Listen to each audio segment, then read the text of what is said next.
Limang Chinese national ang inaresto ng Philippine National Police matapos masamsam ang mahigit 1.6 million pesos na halaga ng hindi rehistradong energy at chocolate milk drinks mula sa isang bodega sa San Simon, Pampanga nitong Lunes. Ayon sa PNP, nadiskubre sa operasyon ang mahigit 1,000 kahon ng energy drinks at higit 3,000 kahon na chocolate milk drinks na hindi rehistrado mula sa Food and Drug Administration o FDA na posibleng magdulot ng panganib sa kalusugan ng publiko.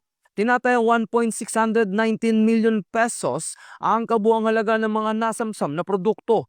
Isinagawa ang operasyon matapos makatanggap ng impormasyon hinggil sa malawakang bentahan ng hindi rehistradong food products.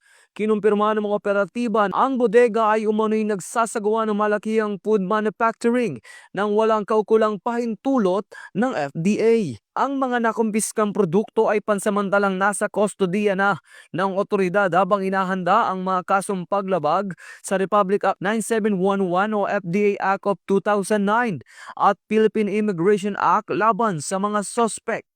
Ito ang bagong PNP para sa bagong Pilipinas, serbisyong mabilis, tapat at nararamdaman.